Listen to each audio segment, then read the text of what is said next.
I watched a JLA's webinar this week, and Rory Sutherland from Ogilvy was talking about how he thinks the future of the office will look something like a mixture of the library for thinking deep work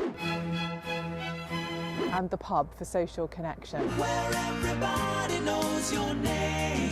And Richard Reed, who's one of the co-founders of Innocent, added to that and said that he thinks perhaps the era of the extrovert is over and this will be the era of the introvert, the people who really get things done and need space and time to think properly. It reminded me to go back to what clinical psychologist Bill Mitchell shared with us a couple of weeks ago when he talked about the purpose of the office. Let's have a look at that. An office is far more than just a place to store our desks, our technology and people. It's a living environment. There's a buzz and an energy to it, which really fosters creativity and collaborative problem solving.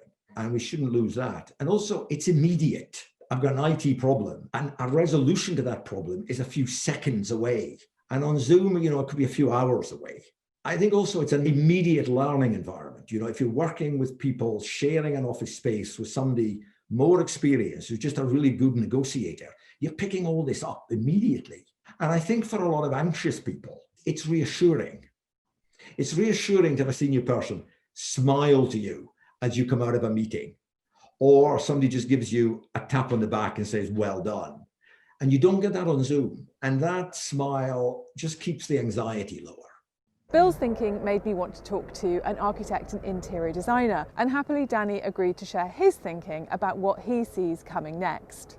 I would say the early 2000s or so, like the tech boom, there was the notion of creating the sexiest office to attract and retain the best talent. So you see Google really spearheading it, and then WeWork as a co-working space really created some sexy spaces. So now keeping companies competitive in terms of retaining and attracting those talent is to really create programs that target three things. These are things that millennials are actually start to really want within their work environment, which are ability to make impacts, flexibility, and professional advancement.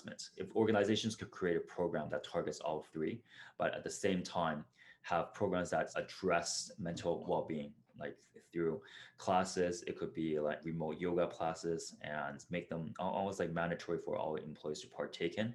Those could be something that could help mitigate the risk of mental health issues. What resonated with me from what Danny said was this idea that offices will become places of talent development, of stimulation and of psychological support. And that's something that I've seen really evolve since the start of lockdown, when offices have sought out webinars and talent development programs that ostensibly might be talking about hybrid work or remote work or communications or parent group support, but in reality are moments of connection, of shared experience, of conversation, of learning from our peers and colleagues. It strikes me that the future of the office is perhaps a little bit more prosaic than we even imagine, that it probably looks something like those modern London clubs that have sprung up in the last few years, the Conduit and the Albright and many others. The sad irony perhaps of the Conduit going bankrupt is a tragedy, because it strikes me that as we come out of this and people become what Rory described as twats, Tuesdays, Wednesdays and Thursday people,